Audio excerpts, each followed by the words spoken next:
Hey everyone, welcome to the EdTech Sales Playbook. I'm excited to be here with Kristina Mitchell today. She's going to drop some awesome insights and knowledge about some of her experience in EdTech sales. Kristina, I work with her. She's amazing. She's a rock star. She's been here with me for about a year or two. I am so excited to hear from her. Kristina, I want to give you a sec to introduce yourself. I'm going to hand the mic over to you.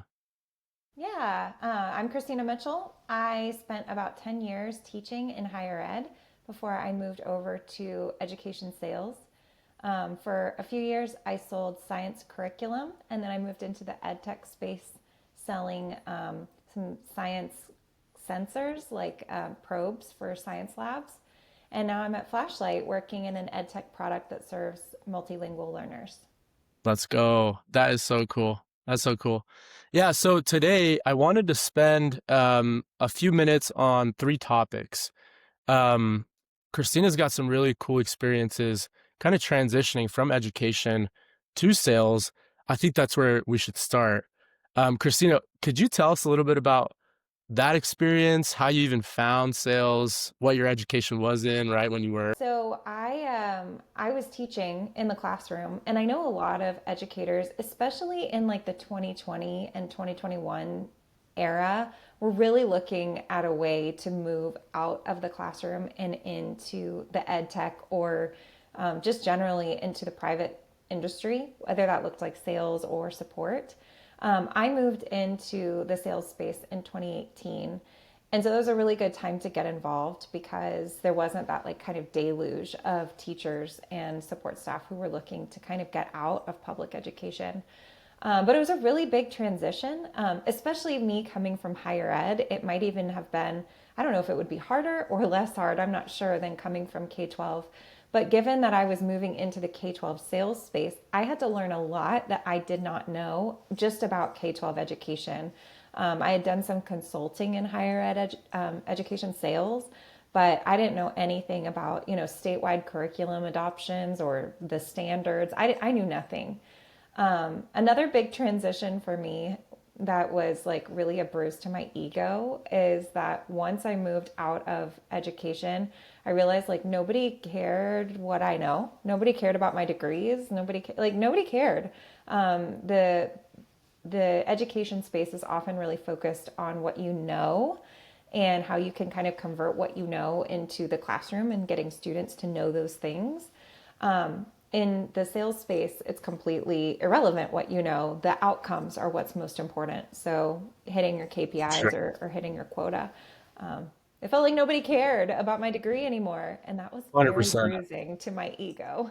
Yeah, anyone listening to this that's in sales is saying amen right now. Just because it doesn't require a master's degree to be successful in sales.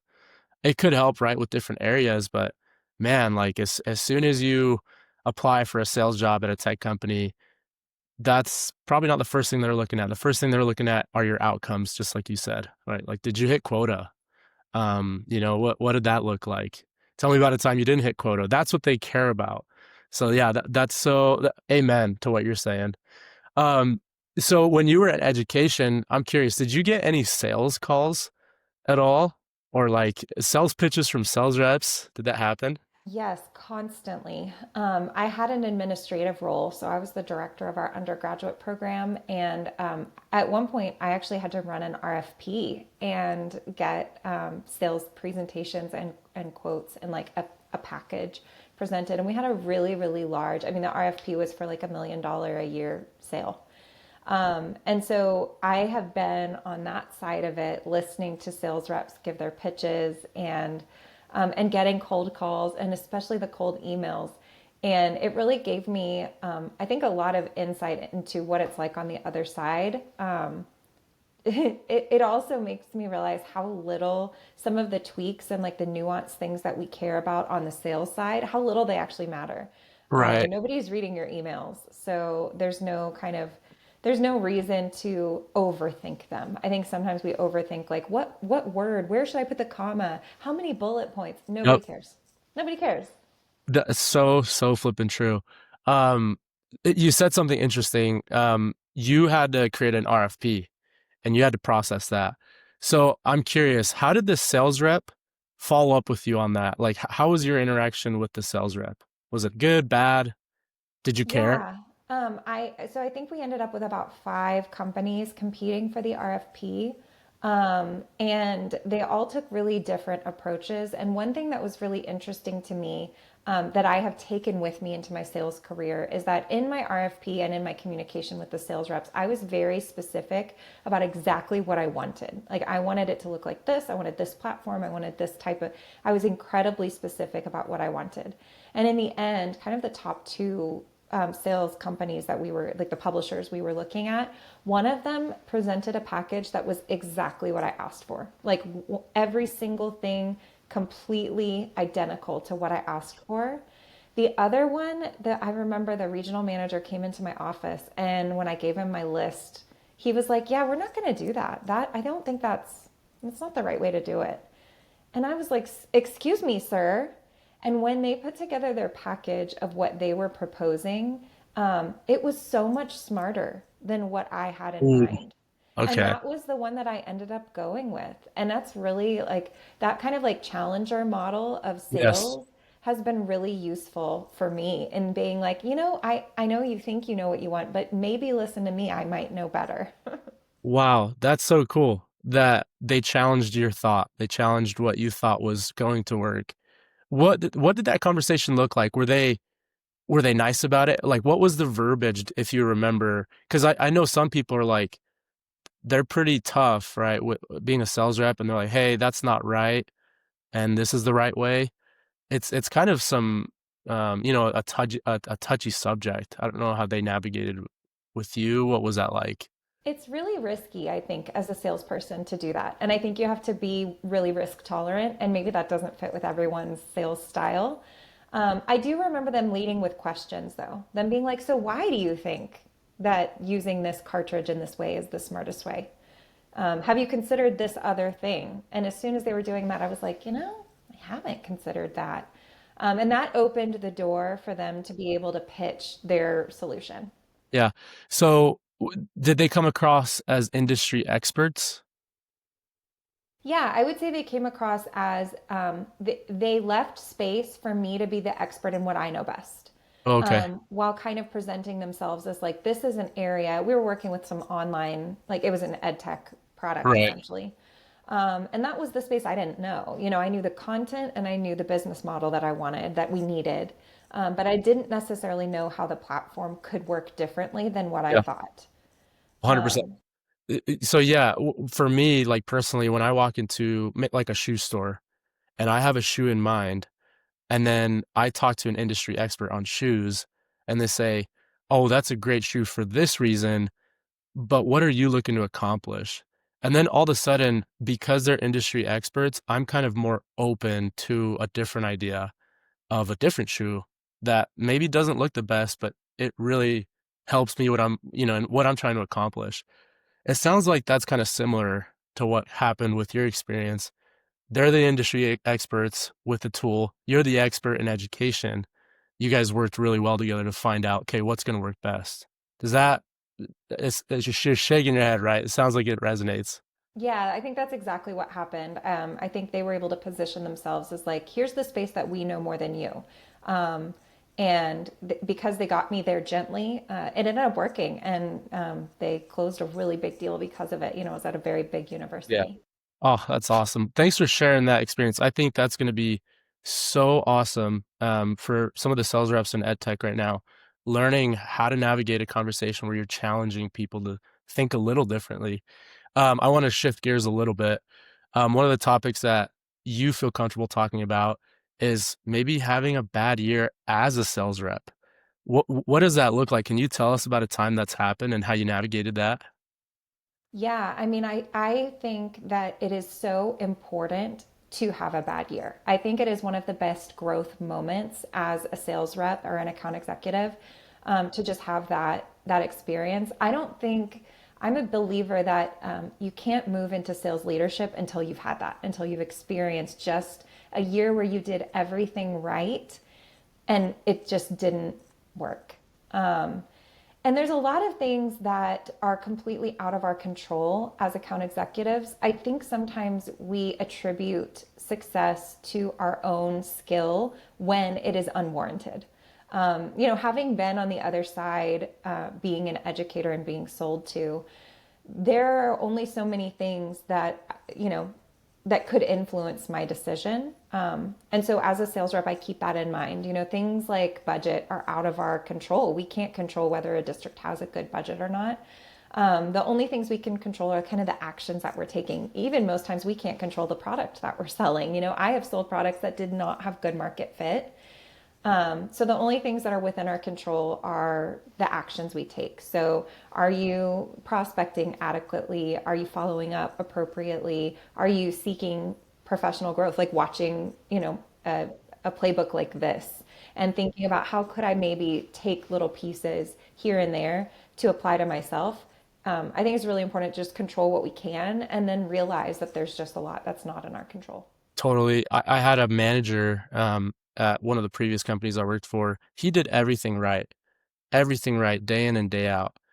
And the numbers just did not fall. The deals were just not falling for him. And he was so frustrated because he would look at the reps around him with different territory, taking the same actions, but those things were just popping right, deals left and right.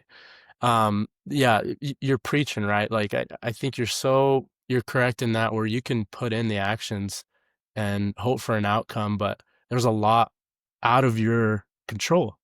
And that's what causes some of the bad years. And I think it's what you can do moving forward, and getting back up. Um, so yeah, man, you're just so knowledgeable in that. So about your bad year, how did you get back up? What did you do about it? Yeah, I mean, again, even some of the how did it get better was out of my control. So I was selling curriculum during COVID. That's right. And as soon as, I was kind of chugging along. I was a brand new sales rep, had no idea what I was doing. I didn't even know how to work a CRM. So I knew nothing getting started. And just as I felt like I was getting some traction and really like making some progress, COVID hit and just everything slammed shut. Every deal that was in flight, they said, never mind, we don't know what's going to happen. Um, and so I think the only thing in that moment that I could do was just keep building those relationships. So I think it's important to be the challenger sales rep sometimes and really push people to consider other solutions. And other times it's important to just be more consultative, to be able to say, hey, I'm here for you. Do you want to bounce ideas off? Like, how could we work together to find a solution? And then when kind of all of that ESSER funds started hitting the school districts and there was just a flood of money, all of a sudden we were really successful again. And so there's a mix of what was out of my control when the money was going to hit. But what was in my control is that they knew when the money was there, who to call. They knew who they could talk to and trust. So I have a question for you, just off what you were talking about with the difference between just general tech sales and ed tech sales.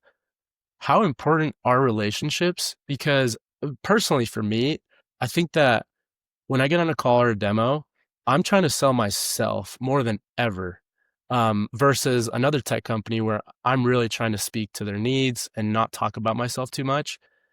What's your perspective on that with building that relationship? Is that important in ed tech? What does that look like? Yeah, I think you're really right about that in ed tech and education generally. I've never worked in sales outside of education, so it's really hard for me to kind of make a comparison. But that said, educators are they are relationship builders themselves. Their job is to build a relationship with their students so that they can build trust and help them achieve their learning objectives. And perhaps in a way that might not be true across other industries, educators care so much about their students' success. It's one thing to be selling like a piece that goes in a laptop. Of course, everyone cares about the success, but for much different reasons. When you're a teacher, like, I mean, I've been in the classroom teaching, you're looking at these students and thinking, what are they going to remember from today's lecture? And how is that going to serve them in their future? And that's such a momentous pressure that educators are really looking for products and sales reps that are going to help them achieve a momentous goal. And so they really have to trust you that you also care about those kids. You also care about their student success.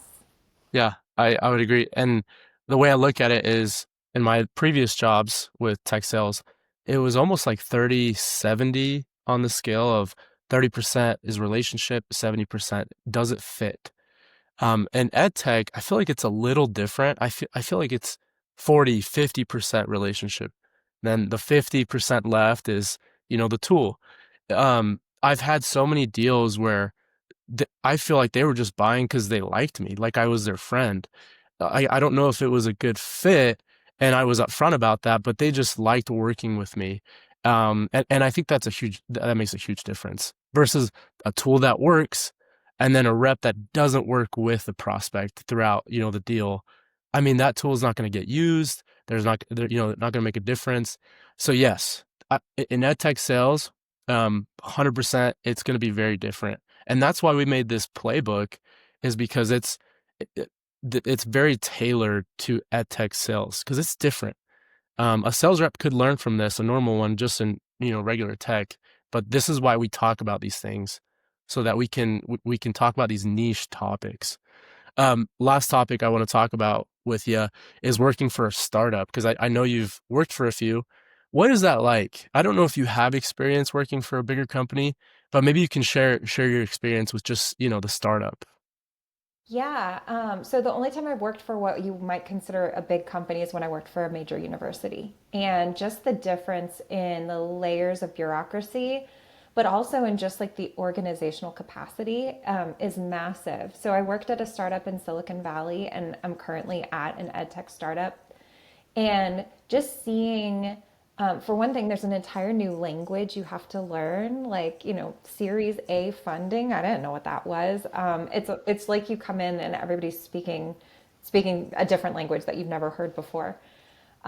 Even just thinking about the stress of funding rounds, or the stress of like having never ending growth is really unusual. It creates a lot more pressure. And startups also tend to be very small. Even, at the company that I'm at now, it's only about 50 people, maybe, I think. I think maybe we're around 50. And that feels big to me. The last startup I was at probably had 13 or 14. And so it also means that you end up doing a lot of things that would not normally fall under your job description. Your job description is not well defined. And you really have to be hungry and willing to try anything if you want to be successful working at a startup. That's the only way that startups succeed. So I've seen you in action, and I've seen other people where they crumble under that kind of environment. You have totally thrived, to almost structure your own responsibility and role. Can you tell us about how you went about that? Because yeah, we didn't have any clear direction on how a BDR, right? When we were BDRs, what it was supposed to look like. But now you're doing way more than that. You're almost like head of marketing. How did you get to that point? How'd you take advantage of that? Yeah, I mean, the really great thing about being at a startup is that there are so many needs that the company has, and there's so little capacity to fill them. So if you're working at a startup and you think about where you would be happy in your like next growth role, like where do you want to end up? Where do you want to land? It's really easy at a startup to just look around and see what needs are not being met right now, and to just start doing them. And at a healthy startup with good executive leadership, they're going to notice what you're doing. And they're going to make sure that you kind of move into the space that you are happy and you are most productive. I think really good leaders always recognize that your employees they're going to produce the most for you if they're in roles that make them really feel fulfilled. I have worked at companies with really dysfunctional leadership, and it's a totally different world. So, I mean, if you're out there and you're at a startup and you feel like it's not working and you're being stifled, find a different fit. Find a role that works better for you at a different company. Another thing too, and correct me if I'm wrong, but I feel like you were just vocal about some of the places where you were really strong in, right? Some of your strengths. It wasn't just the company seeing that and saying, "Oh, Kristina might be good at this." It was company seeing this and Kristina saying, hey, I did XYZ. I could do I could do this long term if you need something like that. Was that kind of your experience? Is that what you would share as an advice for other, startup employees? Yeah, I think you really have to be your own strongest advocate, in all ways. I think whether you're just working in sales and that's where you see yourself, if you feel like you're struggling, if you're having one of those bad years, ask for coaching, ask for help, find somebody who can help you. If you are wanting to do more in events or wanting to be more active in conferences, tell somebody, make it known that this is a skill you have. That's what I did. I had the tiny startup I worked at. We had a team we called the marketing team. It was the sales and marketing team because we were so small. There's maybe four of us. And so we had to work so cross functionally that we all learned so much about each other's roles. And I was able to take that into the role I'm in now and say, okay, I know a lot about the sales process, but I also know a lot about the marketing side. And so let's find a way to, I want to find a way to do that because there's a need for it and I like it. I also think having that cross-functional experience when you work at a startup and you get more insight into what other teams do makes you a lot stronger no matter where you end up. Because if you fully understand what the sales cycle looks like, you can be stronger supporting that from the marketing angle and vice versa. Yeah. It sounds like jack of all trades to me, right? I think that's essential when you're in a startup because that's just what's going to highlight you as a really good employee. Like, oh, Christina's good at not only calls, it looks like she's really good at communicating with the education audience. And so that just there brings so much value to your brand and they're not going to want to let you go. And then like salary increases, conversations, those are a little easier now, right? You have some stuff to bring up, right? Lots of value there being jack of all trades. I'm going to put you on the spot here. I know this wasn't planned or anything like that, but just to finish things off, what would you tell a sales rep trying to crack into EdTech sales, or maybe a veteran in EdTech sales, maybe some advice, just any advice that you might have, anything top of mind that you've had, within the last couple years in EdTech sales? Yeah, I mean, I think my biggest strength in both sales and in marketing is just maintaining a lot of organization. I think my biggest advice is to stay organized. Use the tools that you have. If you have a CRM, use it religiously. Use it, I mean, for everything. I think the less work that you have to count on yourself to remember to do, the better. Because we're all so busy, especially when you're at a startup or if you're really trying to crack into a new territory, you're so busy. So using as much technology and organization as you can just to make sure that you don't have to count on yourself to remember things. So our CRM, we have HubSpot and Salesforce, and I don't remember anything because it tells me what I need to do. When I was breaking into new territory as a BDR, I was just combing through and staying organized constantly to see what are the districts that are available, and what have I done and what have I not done. Organization, I think, saves you in the long run. It's hard to start, but once you're doing it, that's my best advice. Awesome. Kristina, you are amazing. I'm so happy that I get to work with you. So I get to hear this kind of stuff every day. Um, Appreciate your advice, your knowledge. Please hit up Kristina on LinkedIn, connect with her, send her a message. Kristina, again, thank you so much. Thanks, Nick. It's great to work with you too.